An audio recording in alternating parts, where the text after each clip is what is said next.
This is the Strong is a Mindset podcast, episode number 185.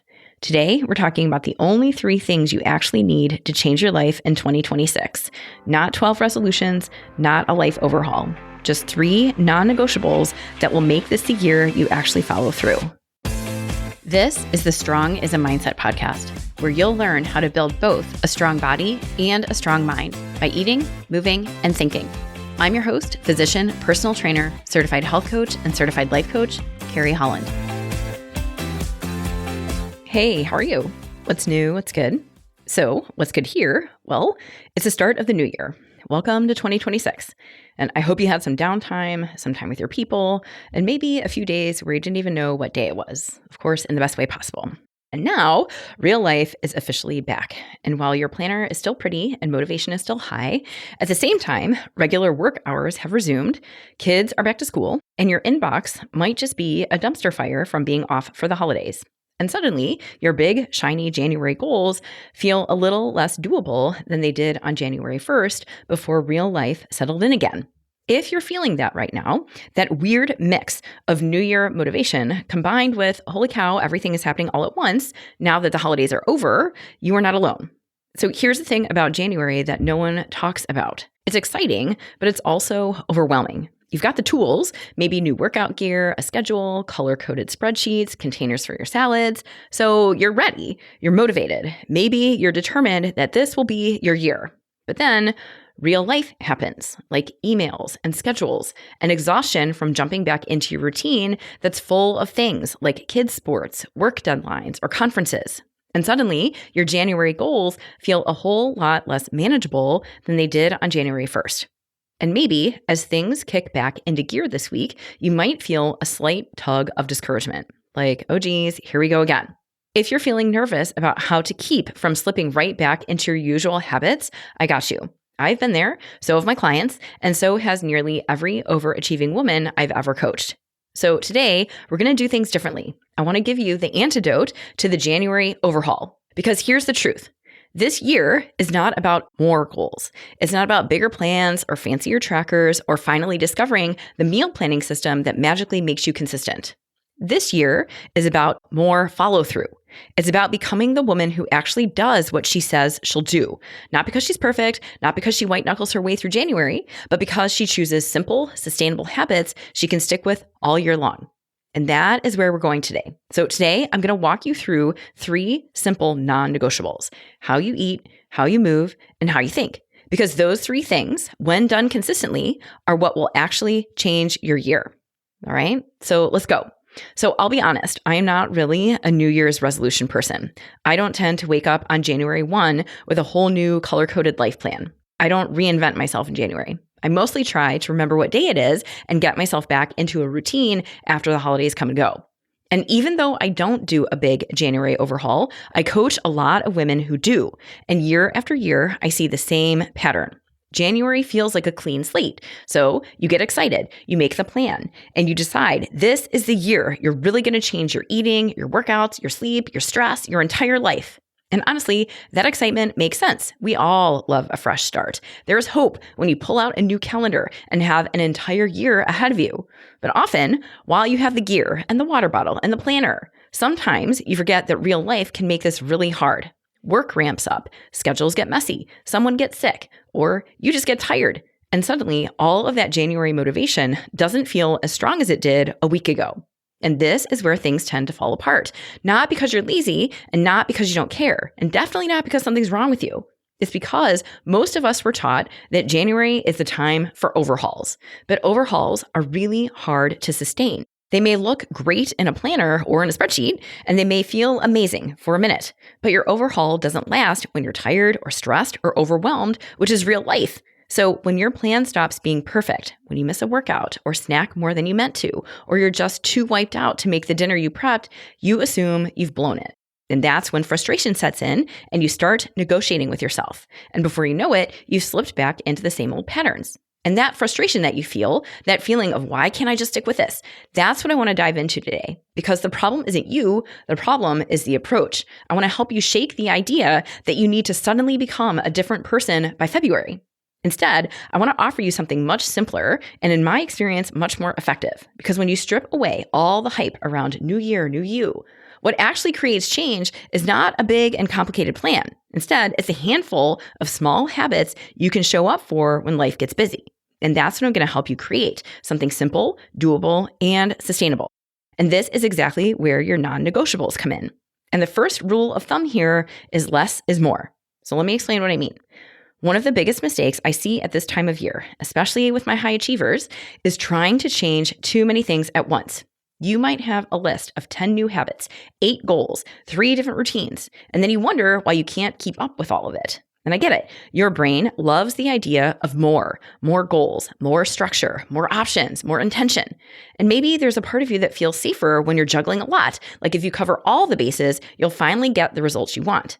But what I see over and over again in myself, in my clients, and basically every overachiever I coach is that when you try to change everything at once, you actually make it harder to stay consistent with anything.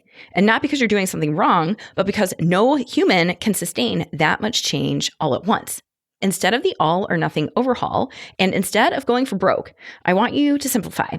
I want you to pick 3 non-negotiables that become your anchor this year.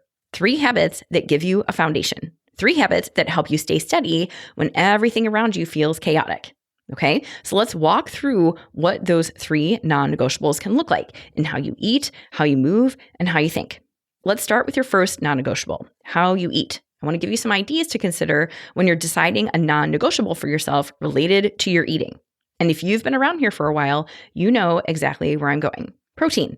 And before I go any further on this, yes, there are some people who think that we focus too much on protein at the expense of other parts of our diets. And I'll be the first to admit that most of us could stand to have more fiber in our diets as well.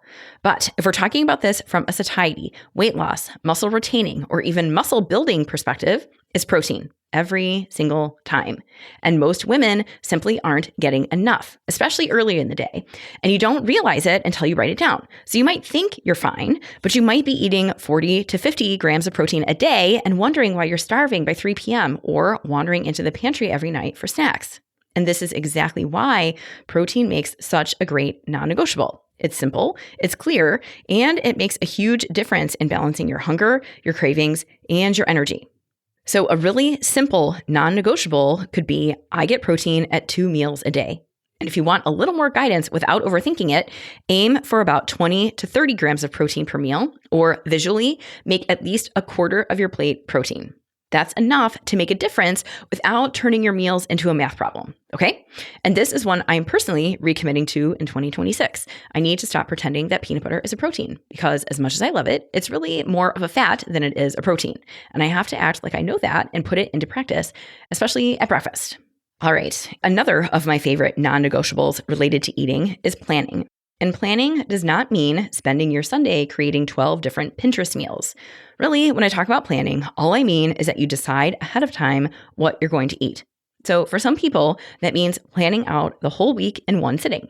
For others, that's planning out tomorrow's food tonight. And both work. There is no one right way to do this. Now, what doesn't work, and I say this with respect and maybe just a little bit of tough love here, is winging it.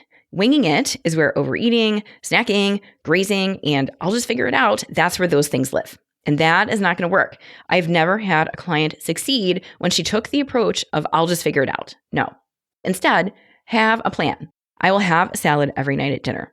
I will make a bunch of turkey burgers or chicken breasts on Sunday and have those ready to eat throughout the week. It does not matter what it is, but have a plan because planning ahead takes the emotion out of your decisions. Planning ahead has you covered when you're exhausted from a terrible day at work and you don't want to think about what's for dinner. You've already decided. It's done. You don't have to spend extra brain energy on it when you're already fried. So in our house, planning looks like meal prepping our proteins every Sunday. That's it. We batch cook chicken, ground turkey taco meat, and turkey burgers, so the biggest legwork is done before the work week even starts. And it makes our week so much easier. So your non-negotiable, if you choose to focus on planning, could be something like, I plan what I eat the day before. That's it. Nothing wild here. And then the last eating non-negotiable that I have seen help so many clients is to write down what you actually eat. So this means some form of food journaling to give you awareness. And no, this does not mean calorie counting or macros or obsessing. It's just writing down what you actually eat so you can see the reality of your day in front of you. Because here's what I see all the time. Clients will tell me, I don't eat that much, or I don't snack that often, or really it's just dinner that gets messy. But then when we get it on paper, there are bites, tastes, handfuls, second servings, and snacks that are happening almost automatically. And here's the key thing to know. Journaling does not judge you, okay? It just gives you data, real, honest data. And when you can see what you're actually doing, not what you think you're doing, that is when you have a clearer pathway to change. If you don't have real data, you're really just guessing, and that doesn't help you. So another eating non-negotiable could be, I write down what I eat, minus the judgment, okay? That keeps things concrete. It takes away the guesswork, and it allows you to make changes based on reality instead of memory. Okay, so to pull this all together, your non-negotiable related to eating could be prioritizing protein, planning your meals ahead of time, or journaling what you actually eat. You don't need all three, just pick one habit you can commit to and make it work for you, and then go practice it. Okay, so now let's shift gears and talk about your second non-negotiable, how you move. And if there's one message I want you to hear as we head into the new year, it's this. Movement does not have to be perfect to count. So many of the women I work with get stuck in an all or nothing trap. If they can't do a 45-minute Peloton ride or an hour of weights or a 5-mile run, then they don't do anything. And that mindset is one of the biggest roadblocks keeping you stuck. So remember that movement is cumulative. It all counts. So it's not about performing the perfectly boxed 45-minute textbook workout. Instead, it's about finding ways to move your body regularly, even when your life is chaotic. And for many of the women I work with, the simplest and most effective non-negotiable is to create a daily movement minimum, something like 5 minutes of movement a day or a 10-minute walk after dinner. And yes, I know that when you hear 5 minutes, you might reflexively think to yourself, that is not enough. And that's the point. 5 minutes is doable on your busiest days, your most tired days, your overwhelmed days. And the truth is, if you commit to 5 minutes, you will often end up doing more. But even if you don't, you've still honored your habit. You've kept yourself in the game. And that consistency is what actually moves the needle. Remember, you're not lowering your standards. You're just lowering the point of entry so you can actually do the work. So think of the worst day you've had in a while. Think of how busy you were, how stressed you might have been, how strapped for time you might have been. Now, what sounds more reasonable to you on that day? 5 minutes of movement or a 45-minute HIIT workout on your bike, all right? So you're just making the minimum accessible to you so you actually do it. Your second non-negotiable option, and the one I love for all women and men too, especially as we get older, is strength training. I would love to see you do it at least twice a week. But if that seems impossible to you, start with once a week. So please remember that strength is not optional anymore. Lifting weights, challenging your muscles, doing resistance work. This is what keeps your muscles and your metabolism working for you as you get older. Strength training is great for your body, but it also builds your confidence, improves your energy, and honestly, it shapes the way you feel in every part of your life. And this does not have to be fancy. It can be 2 25-minute sessions at home. It can be a full body circuit, whatever works for you. It just needs to happen regularly. And now, a third option for your movement non-negotiable is to anchor your movement to something you already do every day. So this is especially helpful if you're someone who likes structure.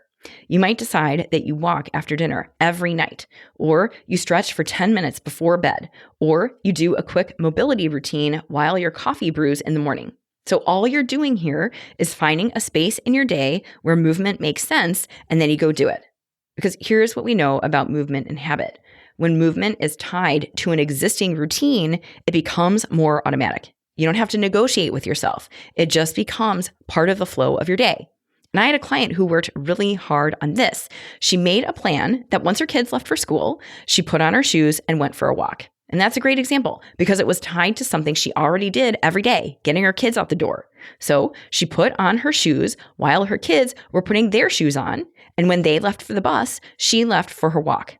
And you can do this too. Find where it makes sense. Find where you can attach movement to something that you already do every single day and make it small, and you can build from there. Okay? So those are some movement options. Setting a movement minimum, committing to strength training, or anchoring your movement to something that you already do. And just like you're eating non-negotiables, you only need one. Pick one simple, small, doable habit that helps you stay consistent, especially on the hard days, and practice that. All right. Now let's talk about your third non-negotiable, and that is how you think. And I'll be honest, this is often the hardest one, but it's also the key piece that changes everything else. Because you can have the best plan in the world for how you eat and how you move. But if your mindset is working against you, staying consistent with your habits is going to feel like a constant uphill battle. Most of us walk around with thoughts we don't even realize we're thinking, and those thoughts drive our habits. And it's subtle. If your default thinking sounds like, I never follow through, then you won't follow through. And if you tell yourself, I don't have time to plan my food, you won't. Your actions will line up with whatever story you're believing in that moment, even if you're not aware it's happening. And that is why awareness is a big part of this non-negotiable. And I do not mean in a heavy journal for an hour kind of way. I mean in a simple, doable way that helps you catch the thoughts that are shaping your choices. One option here is a 10-second pause once a day. Just notice what you're thinking and name it. I feel overwhelmed. I feel stressed. I feel defeated. Name it. And you're not fixing anything. You're just bringing some honesty to what's happening in your mind. And that alone can shift your day. When you name a thought, you pull it out of the background and into awareness. And the minute you're aware of it, you have a little more control over what you do next. You're not just blindly following that thought anymore.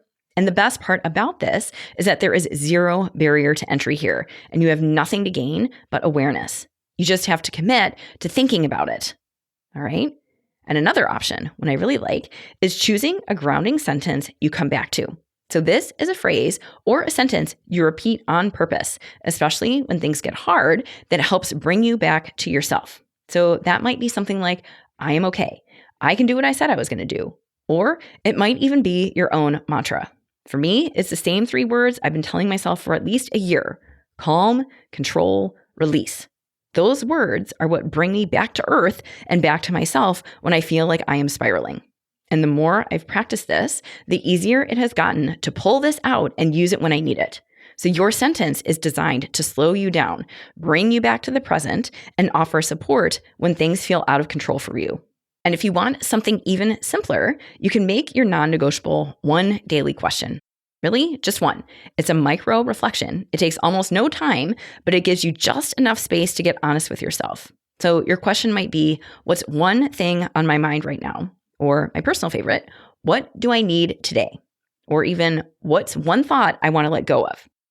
And the point here isn't to write an entire journal entry. The point is to check in with yourself for 10 seconds so you're not running on autopilot. Because when you ask that one question and actually answer it, you create awareness. And that awareness shapes your next choice. It pulls you out of the frantic swirl of your day and it brings you back to yourself. So it's simple, yes, but simple does not mean ineffective. So this tiny pause and this one question can help you make more intentional decisions about how you eat, how you move, and how you show up. And it takes 10 seconds. So your non-negotiable for thinking can be a short pause when you check in and name what you're thinking. Or you can practice saying a daily sentence to yourself that you can also call on when you're struggling. And last, you can commit to one daily question.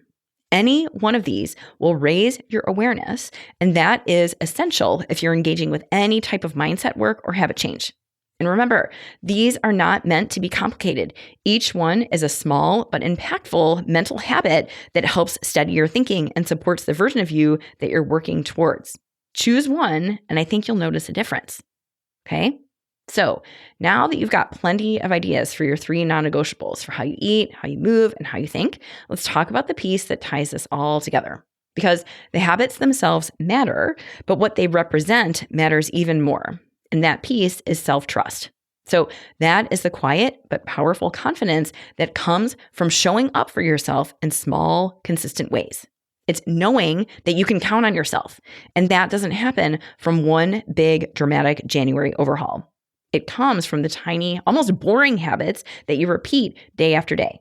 Every time you follow through on your non-negotiable, even when you don't feel like it, even when it's not perfect, and even when it's the smallest version, you're reinforcing an identity. You're teaching your brain, this is who I am. I take care of myself. I follow through. And that identity shift is what actually carries you through the year. It's not just the salads or the trail runs, okay? It's who you become by doing it. And this is why the tiny habits, the small non-negotiables we talked about, end up creating big results. Every time you honor them, you collect evidence that you're someone who follows through. And that evidence adds up. It changes how you see yourself. You start making decisions from the version of you who shows up, not the version of you who quits. That's where self-respect grows and where consistency comes from. And this is why overachievers struggle with follow-through, because we want the big change. We want the flashy, dramatic plan. We want to wake up tomorrow as a new, improved version of ourselves. But that version never lasts. The version of you that does last is the one who shows up in small ways and proves to herself, I can do this.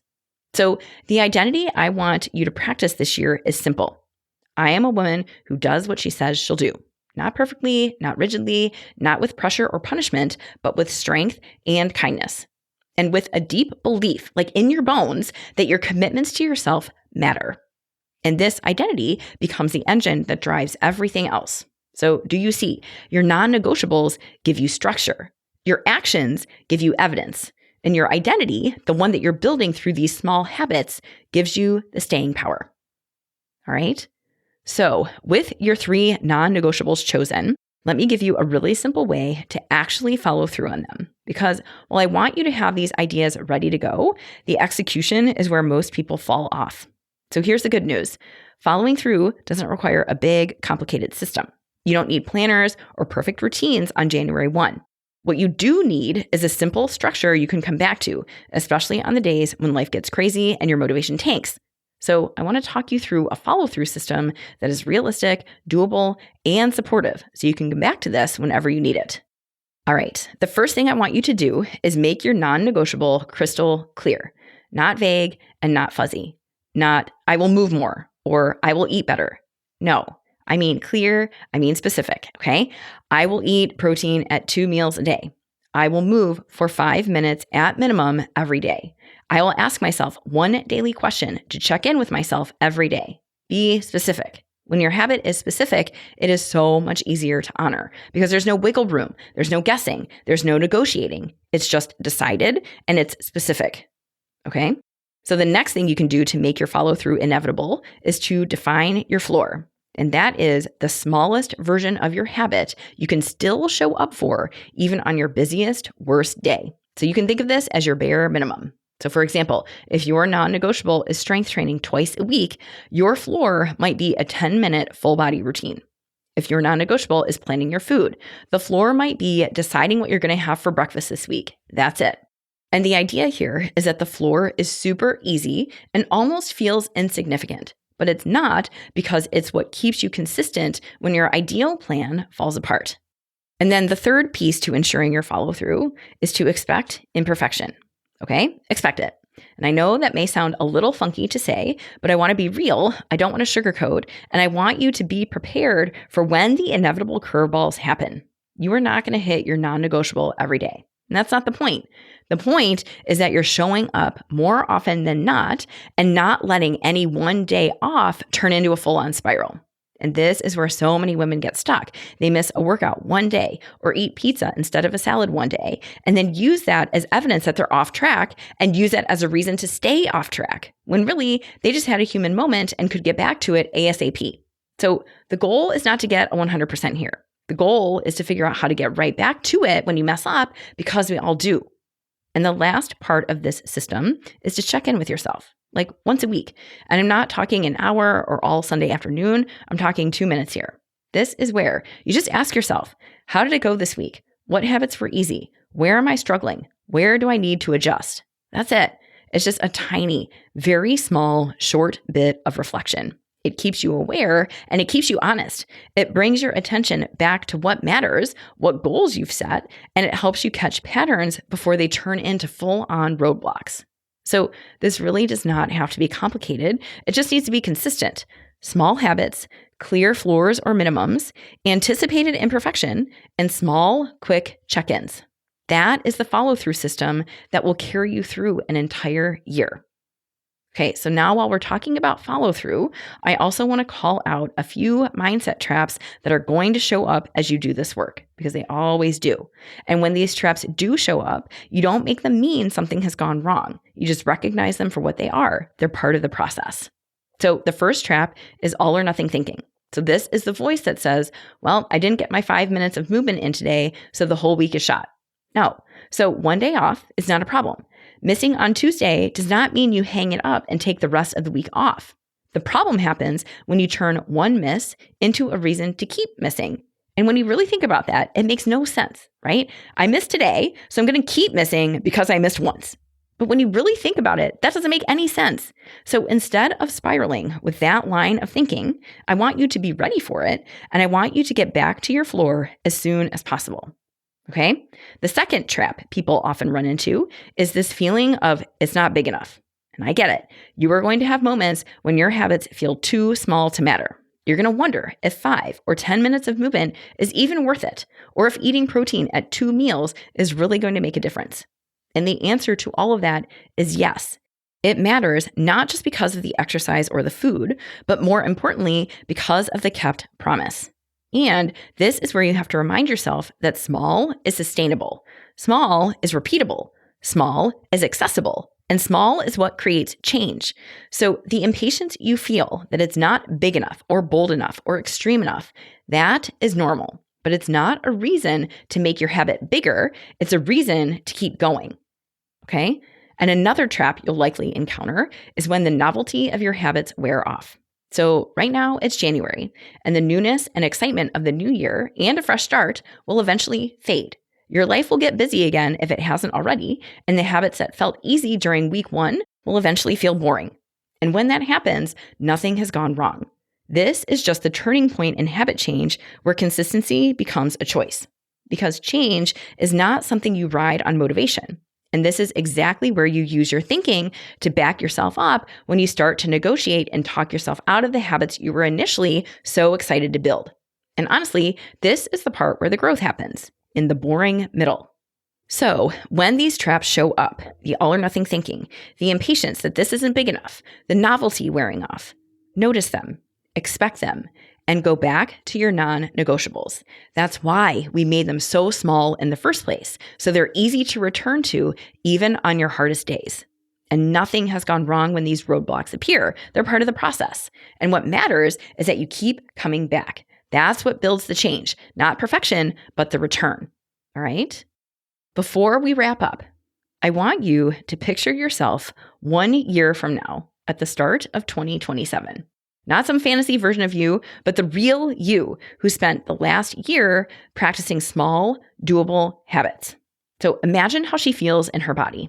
Imagine how she talks to herself. And imagine the confidence she has from knowing that she follows through. So that version of you is not built from a big January overhaul. Instead, she is built from 3 simple commitments you practiced all year long: how you eat, how you move, and how you think. That's what these non-negotiables are creating. Not a different person, just a more consistent, intentional one. Someone who can count on herself. That is the work you're doing this year. 1 habit at a time, 1 day at a time. And if you want help with this, let's go. When you coach with me, we'll choose your non-negotiables and you'll practice actually following through on the habits that matter. Check out my website, send me a message at www.carriehollandmd.com/contact, and let's talk about how coaching will change your habits and change your life. All right? Happy New Year to you. Thank you again for hanging out with me, and I'll catch you again next week.